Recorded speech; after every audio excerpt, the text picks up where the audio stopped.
Leading Edge Flap or Droop, Kruger Flaps, Slats, por Daniela Castillo Jiménez, Daniel Fernando Hernández Quiseno, David Alexander Galeano Cruz y Pablo José Sierra Vega. Ahora vamos a hablar acerca de otro tipo de dispositivos de alta sustentación llamados Droop Nose Device, que fue un nombre que le dio Boeing a los bordes de ataque articulados. Entonces, ¿qué son estos bordes de ataque articulados? Como lo podemos observar en las imágenes, acá tenemos lo que sería la forma de un borde de ataque normal, y acá tenemos cómo queda cuando está articulado, cuando queda doblado. Entonces, eso es precisamente en lo que consiste este tipo de bordes de ataque. Se le pone un dispositivo que permita cambiar la curvatura o cambiar el radio de la línea de camber, de la línea de curvatura del avión. Han habido diferentes patentes acerca de estos dispositivos. Aquí tenemos, por ejemplo, una de Dornier en la parte derecha y una de Boeing en la parte izquierda. Esta de Boeing tiene en especial que queda pues completamente sellado en nuestro perfil para pues evitar que hayan alteraciones en el flujo aerodinámico que se desea obtener. Entonces, hablando de la aerodinámica y del rendimiento aerodinámico, por otro lado tenemos también a Airbus. También tiene una patente con respecto a estos dispositivos, y en este caso en especial pues en la imagen podemos ver una 380 para el cual pues se utilizaron estos dispositivos DND en tres secciones diferentes. Acá podemos ver la primera sección, que es la que está más cercana al fuselaje, está entre el fuselaje y este motor. La segunda sección, que está en medio de los dos motores, y una tercera sección que va desde este segundo motor hasta el borde, hasta el wingtip, básicamente. Entonces, pues en este estudio, en el desarrollo de la 380, Frank Ogilvy, que fue o es el director de aerodinámica de Airbus, pues según él, lo que nos dice de la implementación de estos dispositivos es que hubo un 5% de mejora para el despegue. Entonces ese 5% de mejora en el despegue, que nos permitió también, permitió mejorar el ascenso, la velocidad de ascenso de la aeronave. Y aparte de esto, entonces se habló de cambiar un poco el camberline o la línea de curvatura, como lo mencioné anteriormente. Pero entonces, como les mencionaba, Boeing tenía la patente de un sistema, de un dispositivo sellado. Airbus no logró hacerlo sellado, pero utilizó pues un material que básicamente queda una lámina montada encima de otra. Entonces ahorita que hablemos del mecanismo, ahí les voy a mostrar un poco de en qué consiste esto. Entonces acá pues podemos ver la ecuación general del coeficiente de sustentación, coeficiente lift, teniendo en cuenta la curvatura. Esta F de acá es la curvatura, alfa es el ángulo de ataque y C es la cuerda de nuestro perfil aerodinámico de nuestra ala. Entonces, pues según lo que nos dice la bibliografía, esta ecuación se cumple para ángulos de ataque pequeños y pues también se cambia para cambios en el camberline que sean pequeños. Entonces, como les decía, si se aumenta el camberline, que fue lo que Frank Ogilvy decía, también se aumentaría el coeficiente de sustentación. Entonces aquí, pues este fue un estudio realizado por la IAA. Entonces, pues esta es una simulación hecha en ANSYS. Acá, según lo que nos dicen, nos están mostrando las presiones en el ala. Entonces acá tenemos nuestro CP a lo largo pues de la parte delantera del ala, del borde de ataque como tal. Nuestras líneas de flujo vienen por aquí y podemos ver que aquí hay una acumulación de presiones. ¿Cuál es la diferencia con un borde de ataque convencional? Si nosotros lo comparamos, esta presión máxima, esta zona roja, se presenta solo en la punta. Acá en este tipo de alas, entonces se presenta en una sección mucho mayor. Entonces, hablando acerca de la complejidad mecánica, estos mecanismos por lo general tienen 4 barras, son mecanismos de 4 barras, de 4 eslabones. Entonces acá pues parte de los eslabones, aquí vemos eslabones grandes. Entonces acá podemos ver que tenemos uno por acá que está anclado directamente a una serie de tierras. Tenemos la parte delantera que viene a ser otra tierra. Entonces en verdad tendríamos acá este eslabón, nuestro actuador y este otro eslabón. De resto todos son tierras. Entonces acá pues logramos ver, esta precisamente es una patente que pues desarrolló Boeing en el año 82. Entonces, como les mencionaba antes, aquí podemos ver el borde de ataque sin modificar, sin alterar la curvatura, y aquí con la curva alterada. Entonces podemos ver que este punto de acá que está aquí en la parte de abajo se desplaza ahora hasta el otro lado, hasta este otro triángulo, para modificar esa curvatura. A medida que va rotando esto, pues se va corriendo este punto de acá, y así se logra esa curvatura.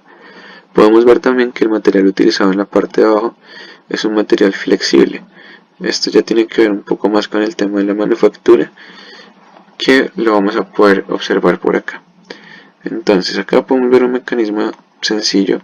Aquí están pues las barras, los eslabones, y pues acá están los esfuerzos en cada una de esas zonas. Entonces podemos ver que el mayor esfuerzo se presenta en la parte de abajo, a pesar de que la mayor presión se presenta en la parte de arriba, como lo veíamos en la otra diapositiva. Entonces, ¿cuál es la complejidad de estos procesos de manufactura? Pues que se tienen que tener en cuenta materiales flexibles, y también pues que sean muy resistentes para que soporten las cargas aerodinámicas que se presenten. Dentro de las aplicaciones para las aeronaves STOL, también tenemos un documento precisamente presentado por Boeing para un 737. Este documento fue presentado en el año 2006, es un artículo. Entonces pues acá en este párrafo que lo señalé, podemos ver que dice que se ven mejoras en el rendimiento del despegue usando bordes de ataque sellados o slats sellados. Y esos slats sellados, ¿qué vendrían a ser? Pues precisamente estos Drop Nose Devices. Entonces, como vemos acá y les mencionaba anteriormente, dicen que permiten que la aeronave suba más rápido y que despegue en pistas más cortas. A continuación hablaremos de los Kruger Flaps. Estos son dispositivos hipersustentadores que están unidos parcial o totalmente al borde de ataque de las alas de algunos tipos de aeronaves. El efecto aerodinámico producido por los Kruger Flaps es similar al de los slats, pero se diferencian en su forma de despliegue. Los Kruger Flaps están posicionados en la parte inferior del ala y están anclados al borde de ataque. Existen tres tipos de Kruger Flaps, los cuales son el Simple Kruger Flap, el Bullnose Kruger Flap, el cual tiene un mecanismo más complejo que el Simple Kruger Flap, ya que necesita otro sistema anclado al ala para que se despliegue completamente. Es usado en aeronaves comerciales como el Boeing 727 y el 737. La forma de este tipo de flaps son definidas por el perfil aerodinámico del ala, específicamente la curvatura del borde de ataque. El tercer tipo es el BC Kruger Flap, el cual significa Variable Camber. Este tipo de flap, en contraste con el Bullnose Kruger Flap, es curvo, lo que mejora la forma del perfil y su rendimiento aerodinámico, además de ayudar a proteger el borde de ataque del ala de insectos cuando vuela a baja altitud. Es usado en aeronaves como el Boeing 747. Bueno, iniciamos con la aerodinámica o el rendimiento aerodinámico del Kruger Flap. Inicialmente se tiene que tener en cuenta la caja de torsión de las alas y el espacio en donde va a ir anclado el Kruger Flap al ala. Además, es necesario saber que estos flaps no pueden bajar más del 1% de la cuerda del perfil en el cual se les esté aplicando. Tenemos un ejemplo, el ejemplo que pueden ver acá en la imagen. Tenemos la imagen 1 y la imagen 2. Esto representa el despliegue de un Kruger Flap 5 grados. ¿Cuál es la diferencia entre estos dos? la imagen de la izquierda usa el 1% del flap anclado al ala y la imagen de la derecha usa el 2% del flap anclado al ala. En la imagen de la izquierda se puede ver desprendimiento de la capa límite. En la imagen de la derecha no hay desprendimiento de la capa límite. No se presenta mayor desprendimiento. ¿Qué sucede? Que este desprendimiento o este flujo puede hacer un impacto negativo en la parte superior del perfil sin tener en cuenta la relación de deslizamiento del flujo sobre el mismo. Esto se debe a que el borde de ataque del perfil en el ejemplo del 1%, en el cual se usa el 1% de la superficie, la curvatura es mucho más pronunciada a comparación del flujo en la parte del ejemplo 2, en el cual se usa 2% de la superficie del flap, ¿sí? Bueno, seguimos con rendimiento aerodinámico. ¿Y qué vemos en esta imagen? En esta imagen vemos diferentes diseños del Kruger Flap y esos diferentes diseños varían en una gráfica de coeficiente de lift, ¿sí? ¿Qué se quiere buscar acá? Buscar una optimización de la forma del Kruger Flap para tener un coeficiente de lift o coeficiente de sustentación alto. ¿Qué podemos sacar de esto? De esto podemos decir que los Kruger Flaps están definidos por dos parámetros. Uno es la forma con la que está en el borde de ataque, como lo podemos ver acá a la izquierda, y el ángulo de despliegue del flap, ¿sí? Como lo pueden ver, estos, por ejemplo, bueno, la diferencia de estos es que hay algunos más desplegados que otros, tienen un ángulo más alto que otros, ¿sí? Y esto pues va a influir en la relación de lift respecto a la forma también, a la forma del Kruger Flap en general. ¿Cuál es el flap con más rendimiento en este caso? Sería acá la línea verde, que sería el B7, ¿sí? El B7 sería el que más lift genera, ¿sí? Bueno, en la siguiente imagen podemos observar las fuerzas y los momentos que actúan sobre el Kruger Flap. Bueno, ¿qué tenemos en este caso? Acá tenemos la fuerza relativa del viento o el viento que viene con un ángulo respecto a la horizontal o la cuerda del perfil, ¿sí? Tenemos un momento que se produce sobre el Kruger Flap y una normal que va perpendicular a la superficie, ¿sí? Además tenemos, bueno, acá nos dice rotation point, el punto en donde el Kruger Flap va a rotar, ¿sí? Bueno, en la siguiente imagen podemos observar la ecuación del coeficiente de lift que se usa para hallar el coeficiente de sustentación en este tipo de dispositivos y presustentadores. Luego tenemos mechanical complexity. ¿Qué sucede en este caso? Este tipo de flaps requieren un mecanismo de 4 barras. Acá los podemos observar: 1, 2, 3 y 4. Además de que necesitan eslabones adicionales para el total despliegue, como este que vemos acá, como este que vemos acá. Estos que ya están dentro de el mecanismo del Kruger Flap, ¿sí? ¿Cómo funciona? Pues nosotros tenemos acá un esquemático del mecanismo completamente en reposo y completamente desplegado. Entonces, ¿cómo funciona? Sabemos que nuestro eslabón de entrada es este que podemos ver acá, y acá es este, ¿sí? Este eslabón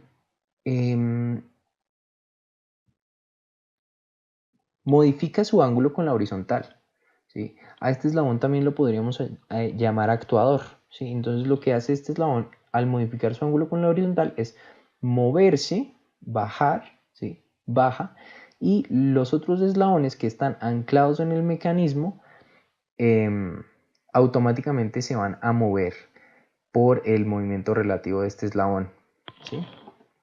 Bueno, estos eslabones se usan, este tipo de flaps se usa en aeronaves como el Boeing 747, ¿sí? Además, se puede decir que son más sencillos que los slats en términos mecánicos, pero son menos eficientes. Esta piel que recubre el Kruger flap en general es hecha de fibra de vidrio, ya que se necesita que esto sea flexible, ¿sí? Y el sistema antihielo que es usado normalmente en las alas de las aeronaves, en este caso no es usado específicamente sobre la superficie del Kruger flap, sino en el eslabón y en el mecanismo en general. Esto se hace de esta manera para que al momento de despliegue del mecanismo no exista algún error mecánico, ¿sí? Nosotros sabemos que entre menos elementos mecánicos tenga, menos posibilidades de falla puede llegar a tener un mecanismo. Este tipo de flap es un flap de 2 posiciones, ¿sí? El flap de 3 posiciones se ha intentado usar, pero sus pruebas no han sido exitosas. Continuando con Production Manufacturing Cost, la producción y manufactura de este tipo de flaps tiene un valor de 760.840 euros. El principal material es fibra de carbono reforzada con plástico. El método de producción usado es conocido como Resin Transfer Molding o molde de transferencia de resinas. Uno de los mayores problemas que hay con este tipo de partes es su inspección interna, ya que es difícil inspeccionar su interior con métodos tradicionales y asimismo garantizar su completo funcionamiento. Los BC Kruger flaps son costosos y difíciles de producir, ya que se necesita el doble de longitud que los Bullnose Kruger. Hablando de Structural Weight, los dispositivos hipersustentadores ayudan a optimizar peso en la aeronave. En general, los 3 tipos de Kruger flaps ocupan el 70% de la cuerda del borde de ataque y ayudan a quitar un 10% del peso de 2.25 libras por pie cuadrado del mismo. Los BC Kruger tienen un peso específico de 2.1 libras por pie cuadrado del total del área del borde de ataque. Usualmente su peso en libras es de 2.680 libras. Para los Simple and Bullnose Kruger, el peso específico es de 1.5 libras por pie cuadrado y usualmente su peso en libras es de 2.310 libras. En este apartado hablaré sobre los Leading Edge Slats. Los Leading Edge Slats son dispositivos que se ubican en el borde de ataque del ala cuyo propósito es aumentar la sustentación del avión, tanto en operaciones de despegue, ascensos iniciales, aproximaciones a pista y aterrizajes. Este dispositivo se despliega hacia afuera y luego cae progresivamente junto con los flaps de diferentes grados para elevar la sustentación. Aerodynamic Performance. Los slats mejoran el rendimiento aerodinámico del ala, ayudando a generar más sustentación cuando los flaps se despliegan completamente. En estas gráficas podemos observar cómo es el coeficiente de sustentación con respecto al ángulo de ataque y cómo ayuda a aumentar el coeficiente de sustentación a medida que estos se despliegan. También podemos ver aquí cómo el coeficiente de sustentación total es la combinación entre el coeficiente de sustentación que brinda el slat junto con el flap. Mechanical Complexity. Este tipo de flap también se da el nombre de slat. Incrementa el camber del perfil y el área alar. Un aumento en la cual el perfil produce un efecto folder, es decir, un aumento en la pendiente de la curva de sustentación, llegando al máximo permitido dependiendo del perfil. También permite que el perfil entre en pérdida en el borde de ataque cuando la extensión de los flaps es muy pronunciada y grande.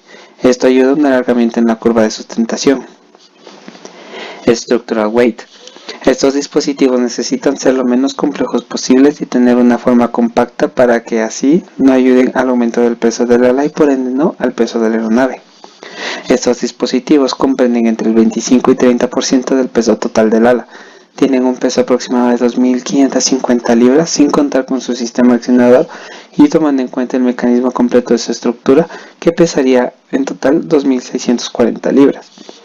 Anteriormente los slats eran desplegados por un actuador hidráulico, específicamente en los Boeing 727 y 737 se tuvieron muchos problemas al despliegue debido a que el actuador no poseía la suficiente fuerza para desplegarlos en su totalidad. Production Manufacturing Cost.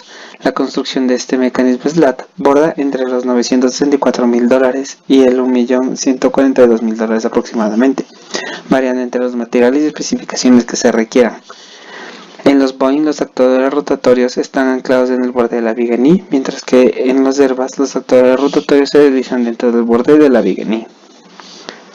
Algunas recomendaciones que se tiene es que los slats son necesarios en las aeronaves de stall, debido a que ayudan a aumentar el coeficiente de sustentación del avión cuando se encuentra operando a bajas velocidades tanto en el despegue como en el aterrizaje, y al ser aeronaves con uso de operaciones frecuentes y con rangos de despegue y aterrizajes cortos, estos dispositivos tienen un papel importante en el diseño estructural de la aeronave.